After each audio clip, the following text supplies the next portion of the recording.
All right, it's 3 o'clock. I'd like to call the Library Board of Trustees meeting to order. And if you could follow me in the Pledge of Allegiance.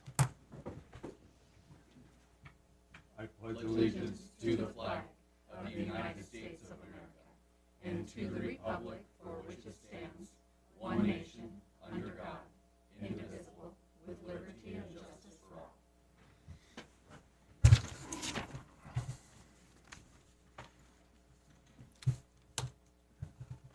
Item 3 on the agenda is for public comment. Do we have any public comment? Seeing none, we'll go to item 4, roll call of the members. Sari Kaler. Sue Segura. Ryan Swarzak. Maddie Cerna. Item 5 is verification of the posting of the agenda. Tara Adams for the record. The agenda was posted on the 20th day of March, 2026, between the hours of 12 and 2 p.m. at all locations listed on the agenda in accordance with statutes. Thank you. Item 6, consideration and possible action, approval of agenda as submitted or revised. I will make a motion to approve the agenda as submitted. Is there a second? Can I ask a question, actually? So I know it was, okay, what do I want to say? I'm not sure I know the rules, and I know that I got a new email saying something had been changed, but I wasn't sure what, and so I just wondered what was changed, and then what part of it has to be set for open meeting law, like how far out? Okay, so the only thing that was revised was the packet itself. The Okay. agenda itself was not revised. Okay. The only thing I added was the flyer for the new directors event, as well as 2 agenda reports for the budget and then the library gift fund. Those were the only changes. The agenda itself was not changed. Okay, so is the agenda the thing that has to be posted ahead of the meeting? Yes. And how far ahead? It's 3 days prior to the meeting, but we do 4. Okay, perfect. I just wanted to make sure I had it clear in my head. I really appreciate Sure. you, Tara, Yes. and all of the work that you do. How about the minutes? Do those have to be posted, or is that just all part of the packet and not on the same timeline as the agenda? Can we talk about the minutes right now? No, I just mean the previous month's minutes that get included in the packet. But Like- there's a motion on the floor about the Oh, okay. agenda. Yes, so I I'm don't sorry. know if You're we right. can talk about Good that. job with your Robert's Rules of Order. I appreciate that. We'll Any focus other- back. Oh, I'm sorry. Okay. Correct, there is a motion on the floor. We do need to address and complete the motion. If there are legal questions, you could address that with counsel outside of the meeting. That would be protected with attorney-client privilege. So we just ask everyone to be considerate of the motion that is on the floor at this time.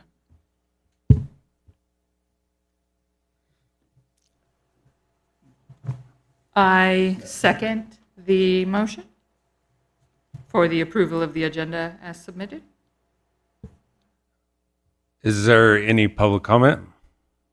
Seeing none, I'll ask for a vote. Aye. Aye. Aye. Motion passes.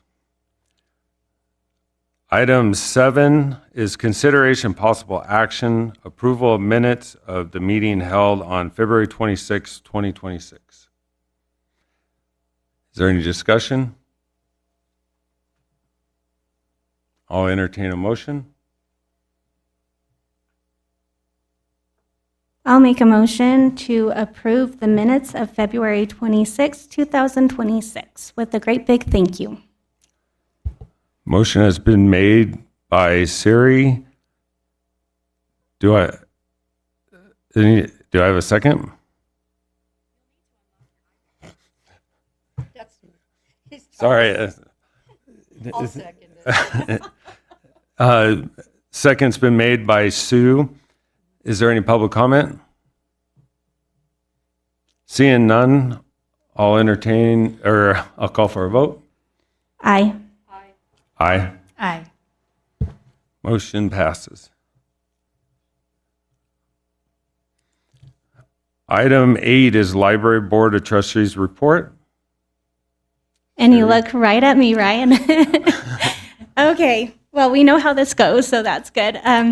I just wanted to say, I wanted to put out a public thank you to the board members and the CLA members that attended the volunteer reception, and all of the volunteers. Thank you so much to all the volunteers out there.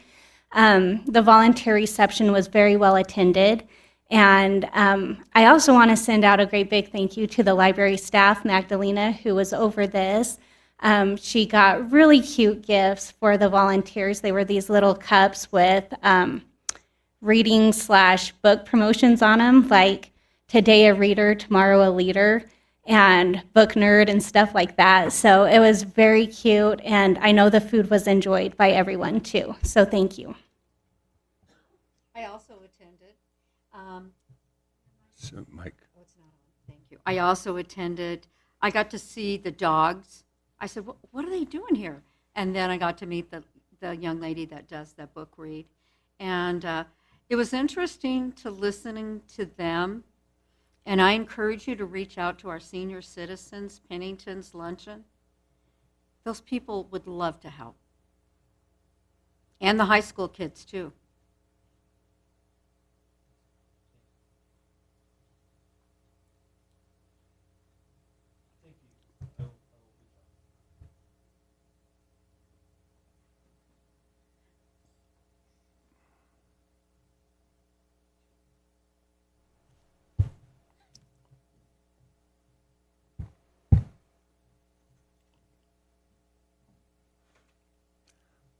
Any other reports? Seeing none, we will go to item 10, the library director's report. Oh, I'm sorry. No, I'm sorry. 9, training. Sorry, I skipped one. So item 9 is training. The discussion of training module 3 completed by the library board of trustees and library director. Thank you for your kind words earlier. And so I'll go into the trustee training module 3, which the topic is board member ethics and liability. So in this module, just a recap is that the library board members are public servants who must act ethically, prioritizing the public good. And so it summarizes in this module that they are expected to avoid conflicts of interest, protect confidentiality, and distinguish personal views from official positions and support intellectual freedom. So I'm really thankful to have worked with such a passionate and ethical board of trustees.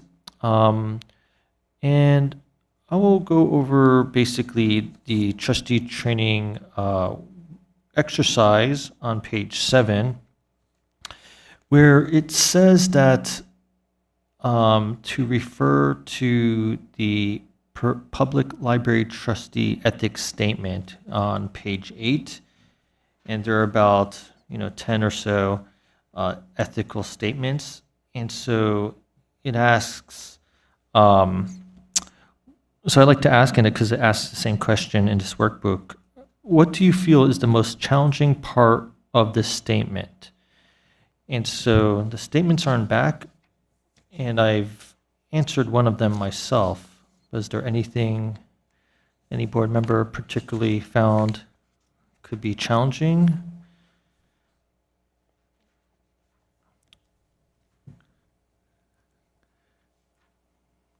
Because one is that, for example, it says trustees must distinguish clearly in their actions and statements between their personal philosophies and the attitudes and those of the library, and so on.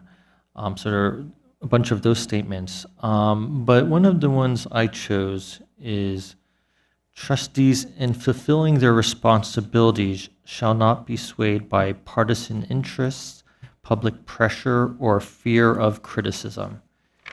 And and so I found that was the most challenging statement for me, myself, and the board, is because it can be difficult to, uphold a principle in a world with different opinions and beliefs. And so in that, I think that it's just essential that we continue to build strong relationships with the community, listen to our people, and build trust. These positive connections can create a space for respectful civil conversations about these different opinions that people may have, or the public pressure, about controversial books or policy changes. And so additionally, by proactively seeking community feedback, we can better understand concerns, anticipate needs, and potentially prevent conflicts before they arise. We are here to serve the best interests of our community.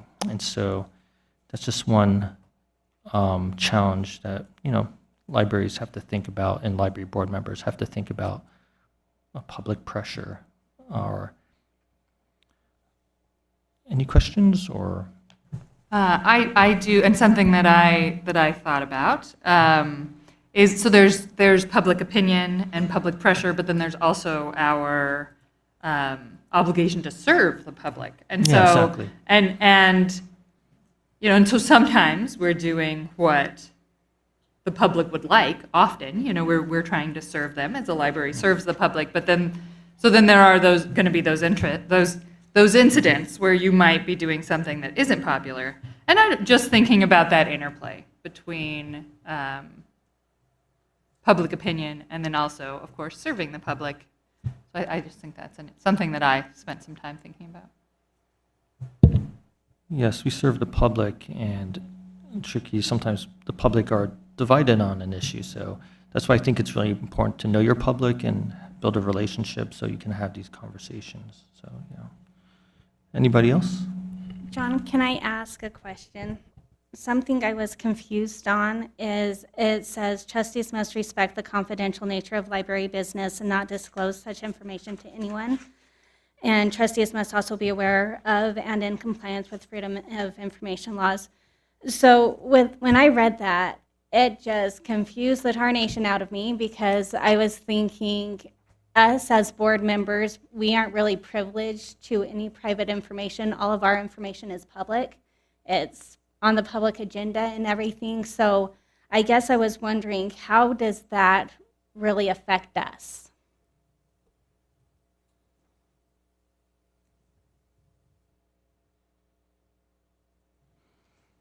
Yeah, I mean, a lot of the discussions that you do have or is known to you is open to the public. And so, we're not giving you, the library is not giving you confidential information on patron accounts or none of that. Right. So, I think generally just reinforces that. But that's why we have these public meetings. So I don't foresee any incidents where you have information that the public doesn't have. So good point.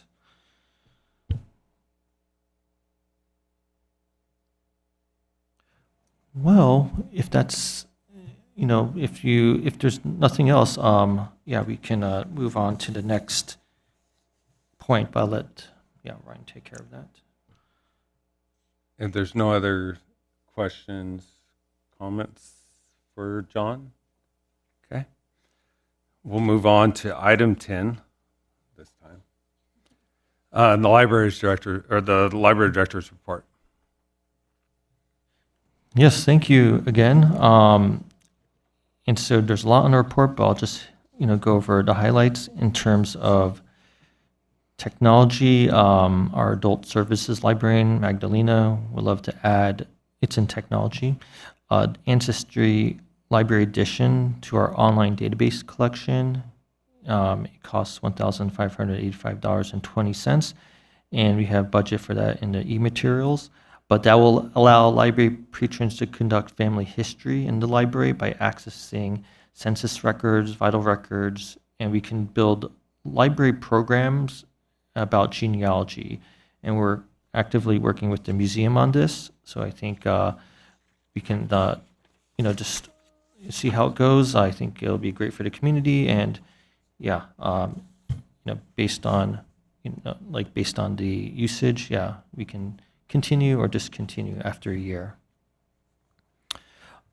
Any questions? In programming, the author talks are gaining popularity. We have almost an author event every single month until December. Magdalene has worked hard on having these, well-received author talks. It's usually particular Tuesday at 6. So this April 14th at 6 p.m. we'll have J.C. Turner out. She writes YA books and books for all ages. We have a Super Smash Brothers Ultimate Tournament on Saturday, March 28th at 11 a.m. for youth aged 10 to 18 years old. They'll come out, and engage in a tournament for some prizes.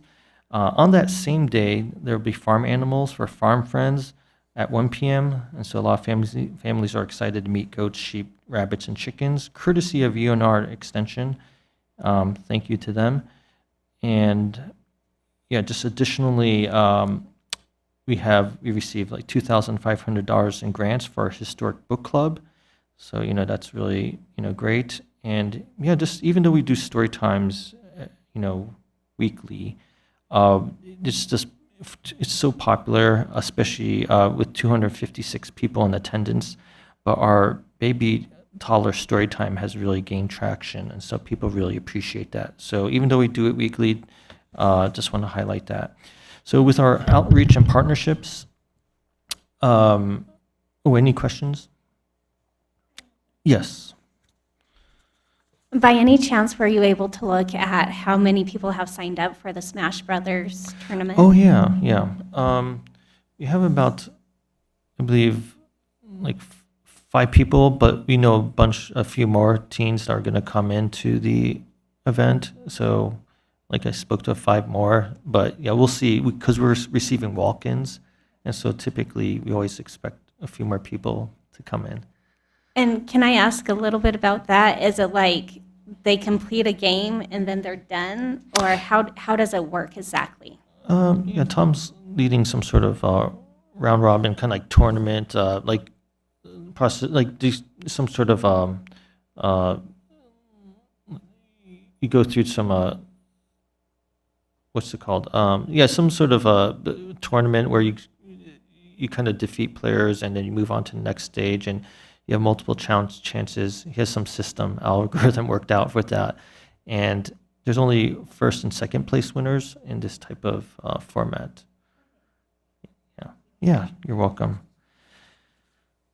And so with outreach and partnerships, we're doing many. And so, Magdalene and Ashley read books to first graders at the Lahontan Elementary School during Read Across America Week.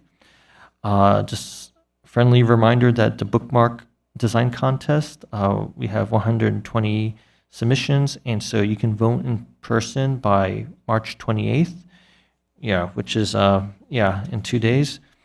And so winners will be honored at the April board meeting.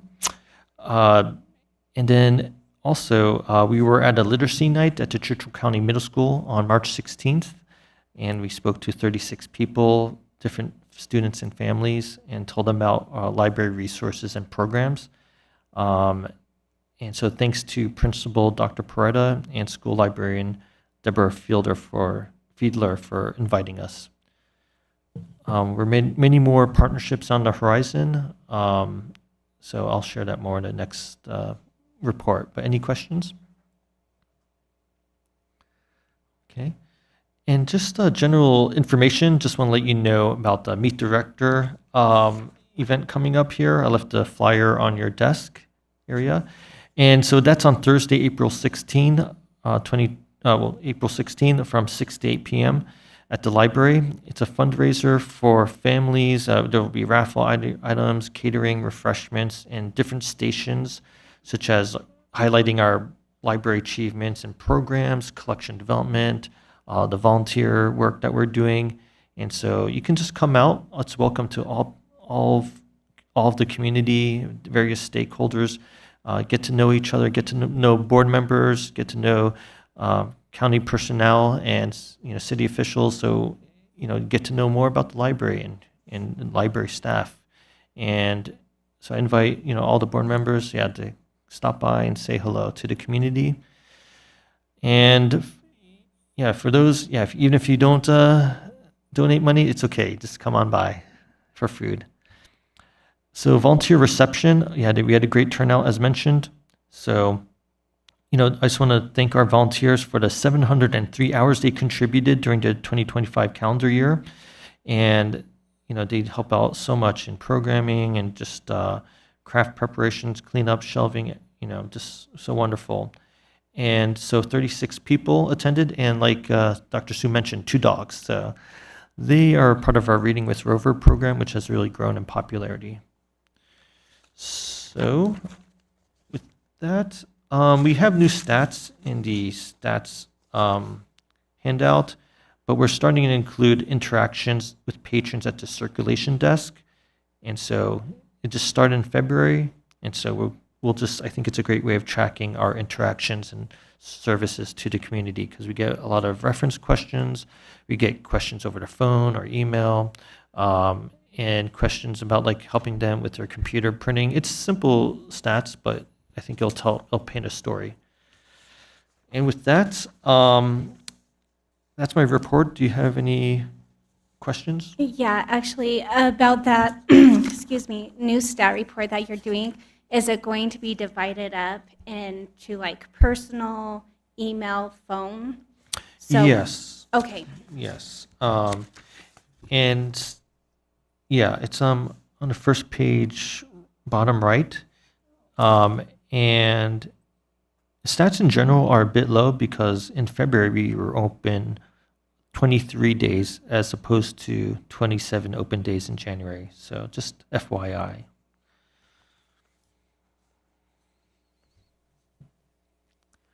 Yeah, so bottom right. So it's all the numbers are negative, but has nothing to really reference to because they're just starting in February. So we can see the trends as the months progress.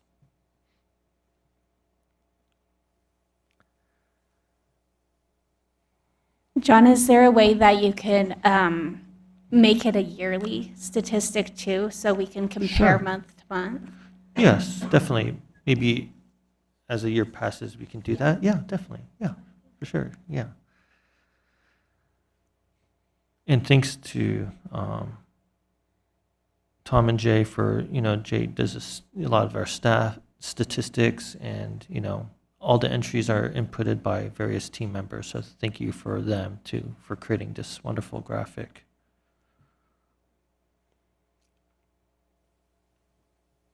Is there any more questions for John? John, thank you for the report. Really appreciate it. Thank you. Item 11 is new business. First item is consideration and possible action approval of the monthly budget reports for February 2026. Is there any discussion? With no discussion, I'd like to entertain a motion. I move to approve the monthly budget reports for February 2026. Motion's been made by Maddie and seconded by Sue. Is there any public comment? Seeing none, I will call for a vote. Aye. Aye. Aye. Motion passes. Item B is consideration possible action, approval of library gift fund report for February 2026. Is there any discussion? Seeing none, I would entertain a motion. I move to approve the library gift fund report for February 2026. Is there a second? I'll second it. Motion was made by Maddie, seconded by Sue. Any public comment? Seeing none, I'll call for a vote. Aye. Aye. Aye. Motion passes. Item C is consideration and possible action, the interlibrary loan policy. John? Thank you. So our library currently shares books with other libraries within the Nevada Library Cooperative. It's co-op for short. Additionally, and so there's a little handout of the proposed interlibrary loan policy here. It's something we have to create for minimum standards with the state, and and a lot of co-op libraries are creating one. And so basically, we have to make so we share books within the cooperative, but additionally, we will make a good faith effort to request items outside the co-op so that we meet minimum standards and to show good faith efforts toward that. But we have limited resources and just like no guarantee that we can get every book that's requested outside the state, of course. But other co-op libraries are adopting similar language. And so I can clarify anything after you've read the policy. There's certain things that we cannot loan out because it's special collections or reference. We won't even loan out to other, patrons because it's reference material, it stays in-house. But also loan periods are dependent on the lending library. So this is pretty standard language. But we will, Any questions?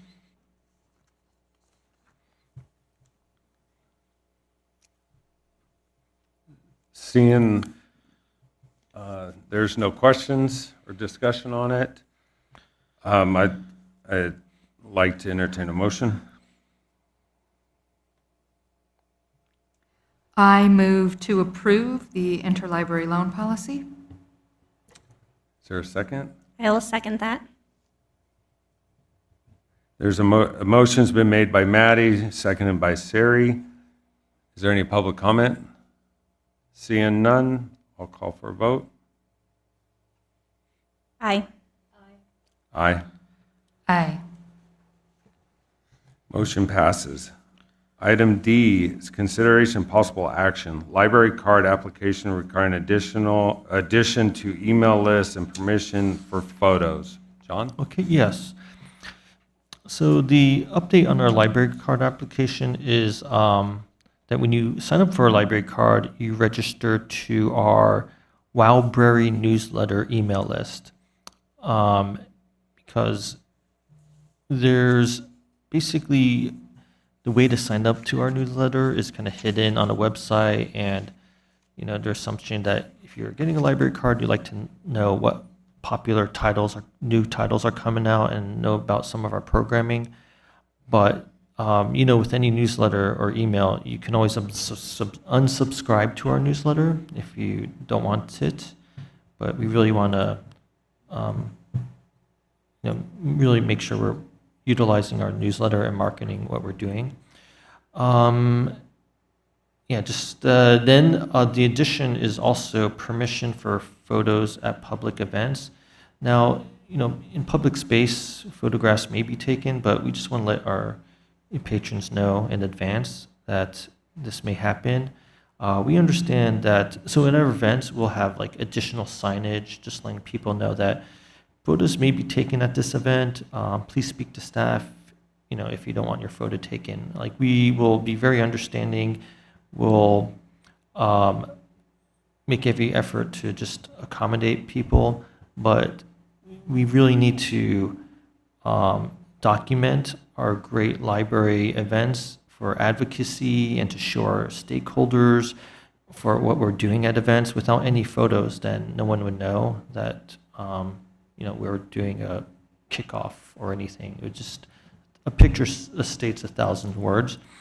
So, but we'll be very understanding for people that, don't want their photo taken. So, any questions? I have one question. So this is the new application. What about everybody that already has a library card? How Right. does that work? Well, for the email, like the newsletter, that can be like retroactively applied in a batch email so that they can receive the newsletter and they can unsubscribe. And then for the photos, it's just, yeah, it won't impact them in terms of, because they're in a public space, so they would, it's, the photos will be taken at public events, but it's just, this is just a courtesy to just let people know that, at library events, photographs are common to take for documentation.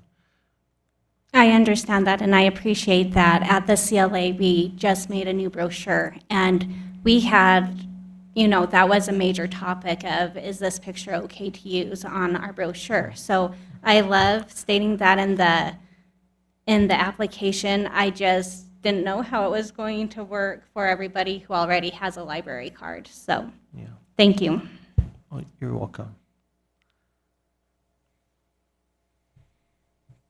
Any other discussion?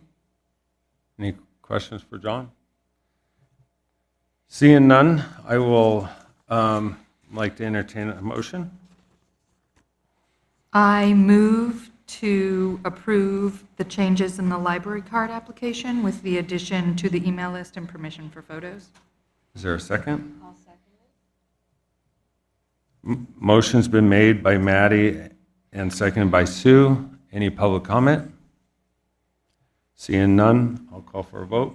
Aye. Aye. Aye. Motion passes.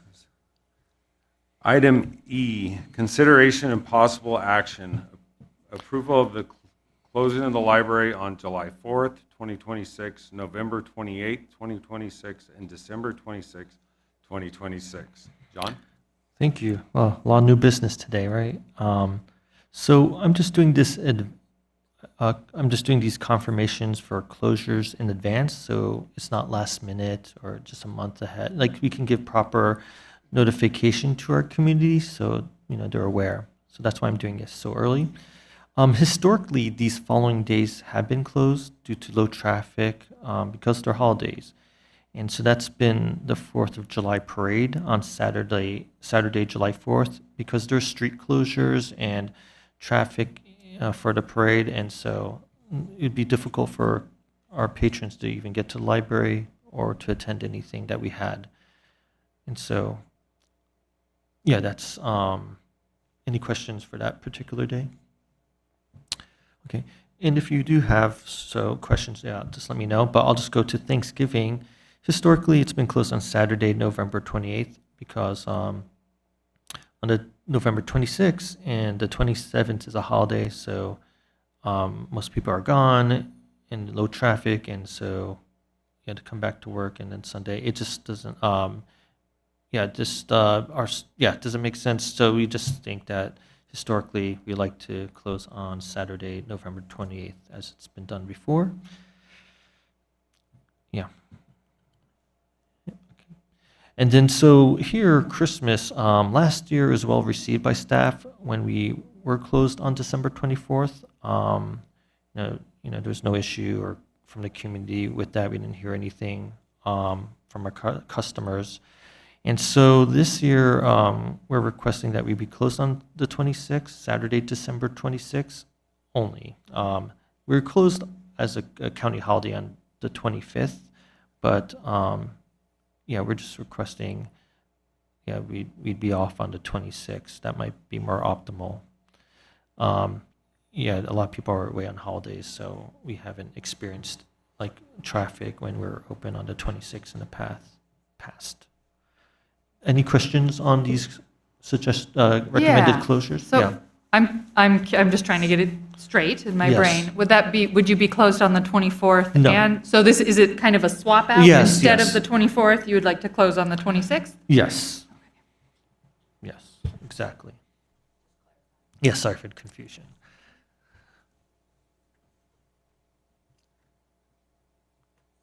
Thank you, John. Any other discussion?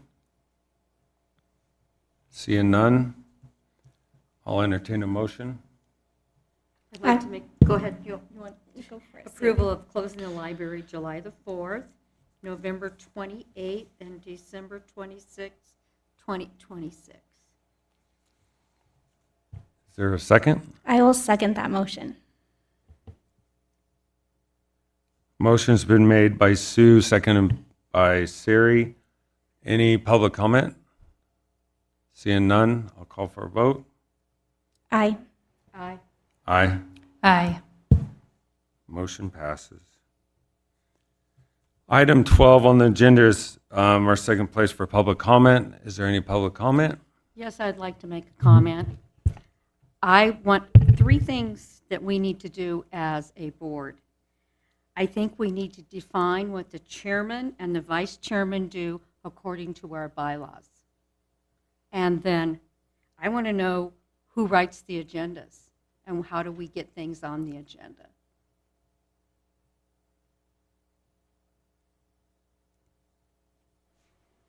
The clerk treasurer's office creates the agendas.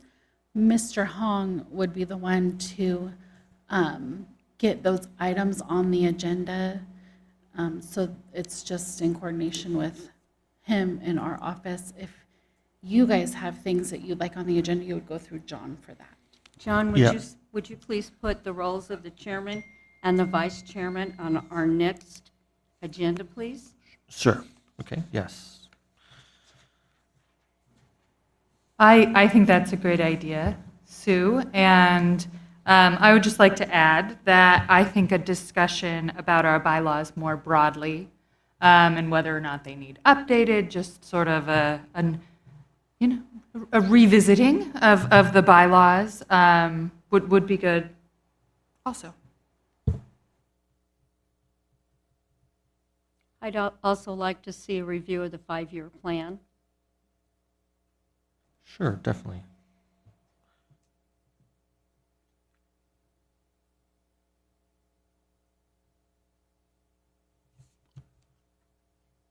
Any other public comments? Yeah, actually, I have a public comment that doesn't follow with Sue or Maddie at all, but next month, I'm going to be in Arizona during our trustees meeting, so I just wanted to put that out there. I'm going to try really hard to Zoom in, but with my grandma, I don't know if that will be possible. So I just wanted to put that out there. If you 3 are here, we'll still have a quorum even if I don't Zoom in, but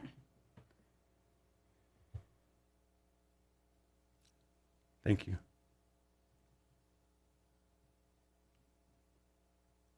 Seeing there's no more public comment, meeting adjourned. Thank you. Thank you.